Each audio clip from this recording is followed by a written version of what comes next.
Hi, my name's Jameis. I'm a network engineer with BizNet Technologies, and today we're going to be going through the process of setting up a Netgear Nighthawk router without using the app.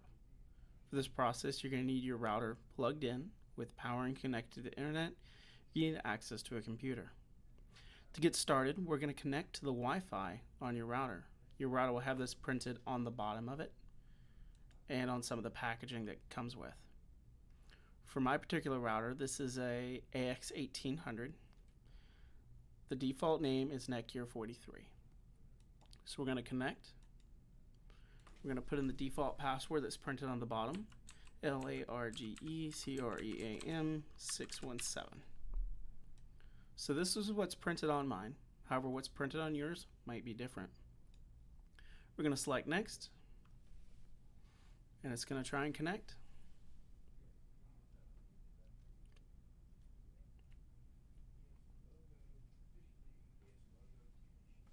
Cool. From here, we're going to log into the router. This is routerlogin.net. You can also get here by going to 192.168.1.1. Either which is completely fine.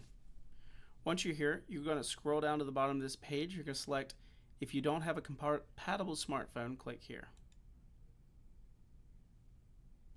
This is the manual setup process without using the app. This is the terms and conditions. You can read through this if you prefer to. I'm just going to click I agree. It's going to tell us we're at our router. Your router model may be different, however, you'll still see a splash screen similar to this. So we're going to do next. It's going to check for the internet connection. And it says his internet's detected. It sees that we're online. Now we need to set up a username and password to log into the router. This is for making changes on the router, like changing your Wi-Fi name or password in the future. Don't worry, if you set a password here and forget it, you can always reset it later. I am going to make this the same as my Wi-Fi password. Only difference is I have to change the first letter to be uppercase. So my password was LARGECREAM617. LARGECREAM617. This can be anything you want it to be. This can be the same passwords on the bottom of your router. However, it does require uppercase characters, and that default password usually doesn't have one. So we need to answer some security questions. So question 1. I'm answering the question with the question. This isn't great advice. I'm just doing it for this example. Answer these however you see fit.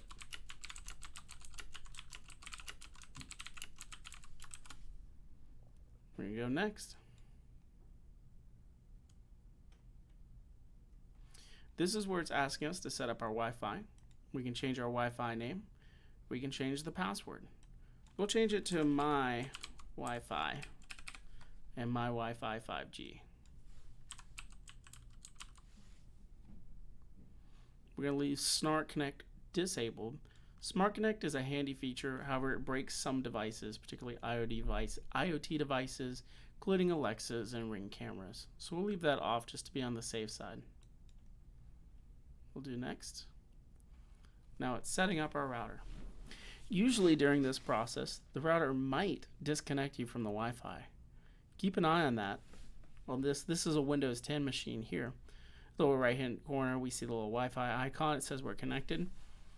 Here in just a second, that will most likely go away. Here we go. It just went away. So now we're going to click on it.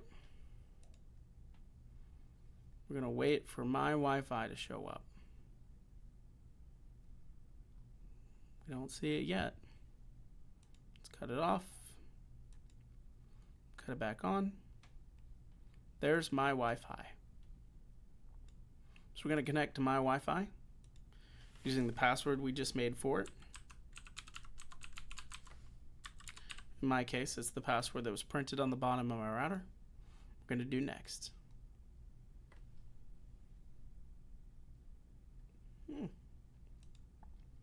Alright, from here we're going to refresh this page to finish up the setup. All right, it's going to tell us that it was set up successfully. We're going to hit next. Next, it's going to check the updates. If this is your first time setting up the router, it will probably find updates. And when you get to this screen, you can select next. These updates can take 4 or 5 minutes. Be patient. You'll be able to work your way through them. I've already done them on this unit, so you don't see that here, but it did prompt us. So once we're here, we're going to click next.